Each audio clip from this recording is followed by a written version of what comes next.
Hello girls and boys, it's Mrs. Fewtrell here and I'm feeling really Christmassy. I've got my Christmas jumper on, I've got my Christmas tree, it's nearly Christmas. I've even got my fancy elf hat with my fun ears. Do you like them? My favorite hat. Right, well, I have got some fun Christmas stories for you, and today I'm going to read you The Grinch Who Stole Christmas. Dun dun dun! Have you heard this story before? I bet some of you have. Well, get ready for a fun ride. This is the original by Dr. Seuss. Are you ready? How the Grinch Stole Christmas. He looks like he's up to no good, doesn't he, girls and boys? How the Grinch Stole Christmas by Dr. Seuss. Ooh, look, there's a little Who. He lives in Whoville, doesn't he? Ready? Every Who down in Whoville liked Christmas a lot. Do you like Christmas a lot? I think so. But the Grinch, who lived just north of Whoville, did not.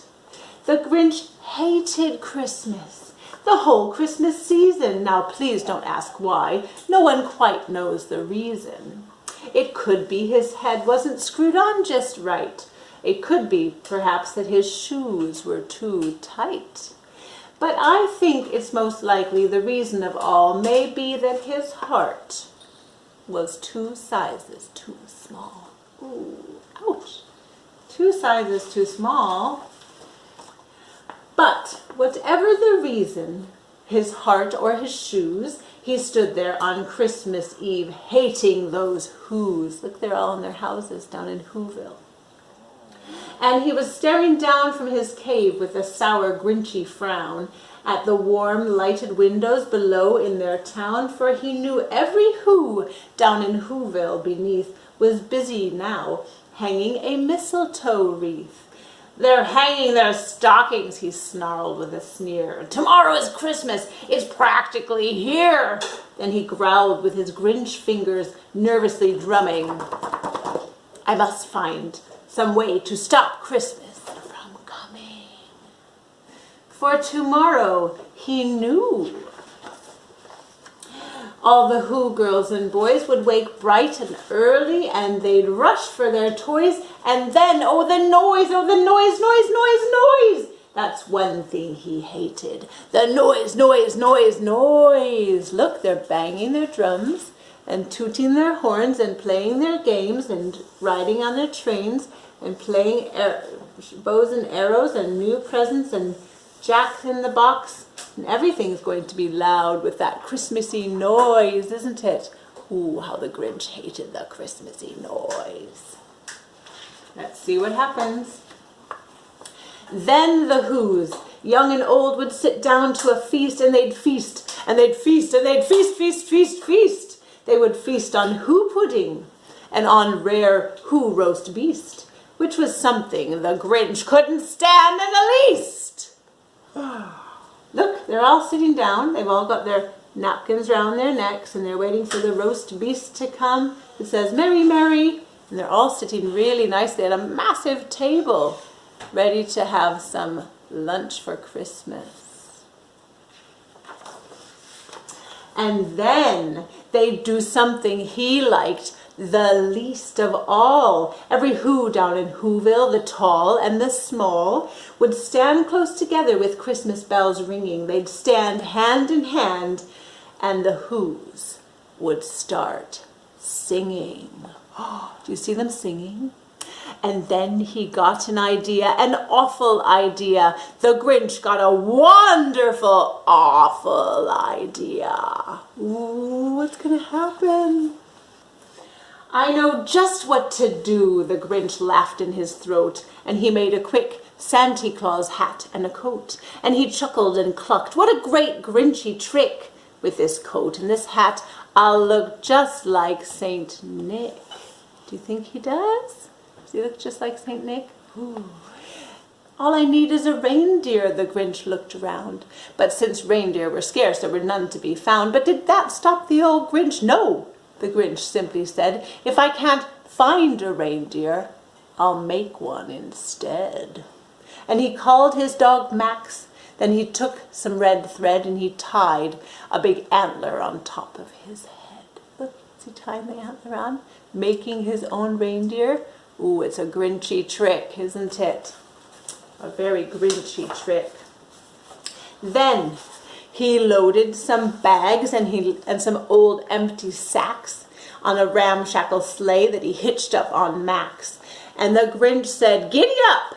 And the sleigh started down towards the homes where the Who's lay a snooze in their town. Are they snoozing? They're laying a snooze. And who's coming? It's the Grinch-a-Claus. Oh no! What's he gonna do? Do you think he's gonna visit their houses? Is he gonna leave toys? He came with some empty sacks. Look, empty sacks. Is that normal? Not normally what Santa Claus does. All their windows were dark. Quiet snow filled the air, and all the Who's were dreaming sweet dreams without care. When he came to the first little house on the square, "This is stop number 1, said the old Grinchy Claus hissed, and he climbed on the roof with empty bags in his fist. Look, he's going to go down the chimney into the little Who's house with his empty bags, very unusual. Oh, then he slid down the chimney, a rather tight pinch. But if Santa could do it, then so could the Grinch, and he got stuck only once for a moment or two. And then he stuck his head out of the fireplace flue, where the little Who's stockings all hung in a row. Do you see them? "These stockings," he grinched, "are the first things to go. Ho, ho, ho." Look, he's taking their stockings. And who's laying a snooze in their bed? It's all the Who's, isn't it? They've got all their decorations up in their tree, and all the presents on the floor ready. He's taking their stockings. Oh, it's a Grinchy trick. He's not a nice old Grinch, is he? Then he slithered and slunk with a smile most unpleasant around the whole room, and he took every present. Pop guns and bicycles, roller skates, drums, checkerboards, tricycles, popcorn, and plums, and he stuffed them in bags. Then the Grinch very nimbly stuffed all of the bags one by one up the chimney. He's stuffing all their toys up the chimney and taking them away. And they're all laying in bed thinking that Santa Claus is coming with their treats in the morning.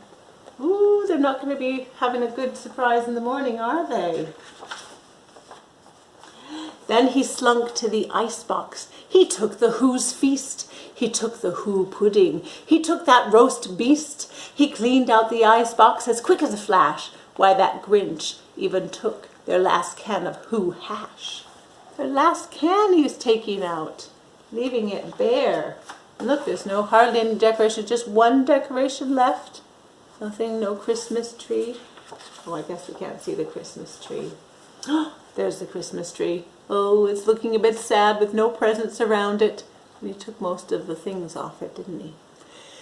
Then he stuffed all the food up the chimney with glee. And now, grinned the Grinch, I will stuff up the tree.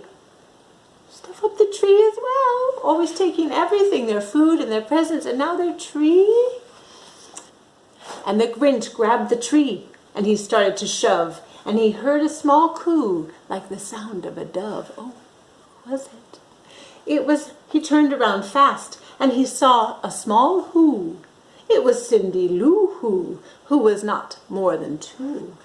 The Grinch had been caught by this tiny Who daughter, who'd gotten out of bed for a cup of cold water. She stared at the Grinch, and she said, Santa Claus, why? Why are you taking our Christmas tree? Why? She's saying, why are you doing that? But you know that old Grinch was so smart and so slick that he thought up a lie. And he thought it up quick. Why, my sweet little tot, that fake Santa Claus lied. There's a light on the tree that won't light on one side. So I'm taking it home to my workshop, my dear. And I'll fix it up there and I'll bring it back here.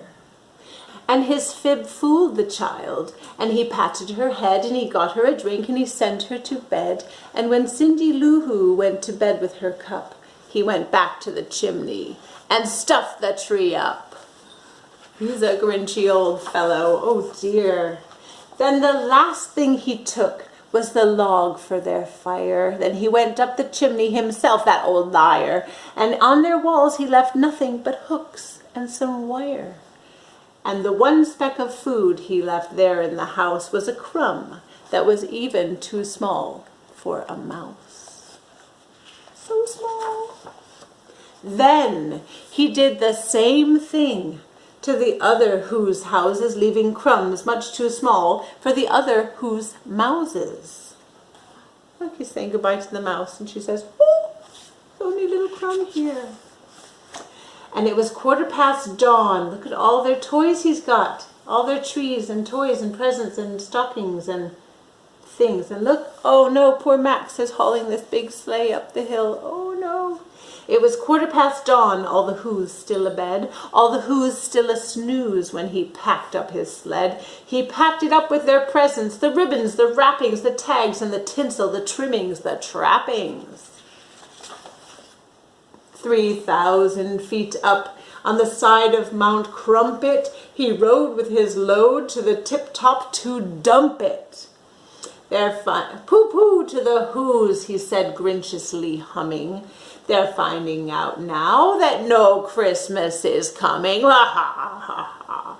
They're just waking up. I know just what they'll do. Their mouths will hang open a minute or two. Then the who's down in Whoville will all cry, boo-hoo. That would look, he's going to shove the presents all off the edge of Mount Crumpet. And his dog is watching, saying, oh, what are you doing? Oh no. Do you think they're going to cry boo-hoo when they wake up with no presents? That's a noise, grinned the Grinch, that I simply must hear. And he paused, and the Grinch put his hand to his ear, and he did hear a sound rising over the snow, and it started in low, and it started to grow. Is he listening? Oh, he's excited to hear this sound. He doesn't like the sound of toys, but he wants to hear the sound of them crying boo-hoo. But this sound wasn't sad.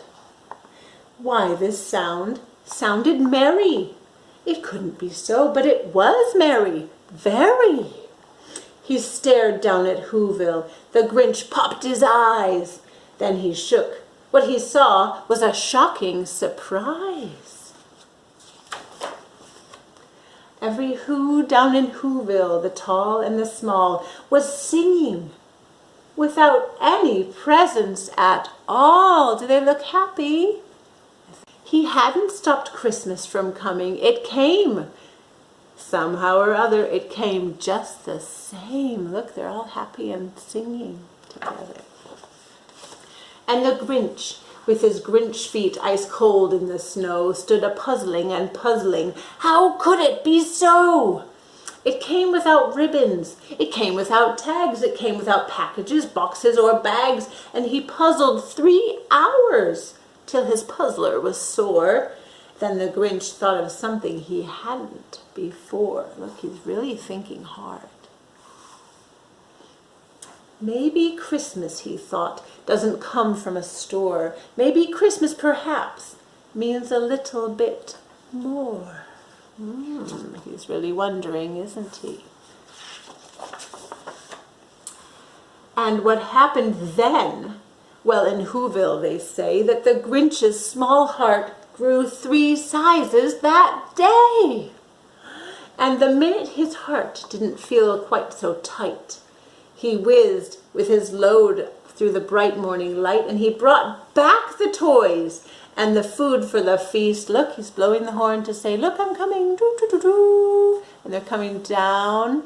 Oh, Max is pushing the back, I think. And he brought back the toys, and he brought back the food for the feast, and he... What's going to happen? Is he going to give them all the things back? And he himself, the Grinch, carved the roast beast. Is he feeling happy and Christmassy now? Did his heart grow 3 sizes that day, and now he wants to celebrate Christmas with the Who's in Whoville? Wow, well that is a good Christmas story. He started off not liking Christmas and now he's helping everyone carve the roast beast to celebrate. Oh, and that is the story, How the Grinch Stole Christmas. Did he really steal it? Did it come anyway? I think it did. Lovely. Well, thank you for joining me today for my lovely Christmas story. And I hope you have a wonderful Christmas with your family at home this year. Take care. See you next time. Bye-bye.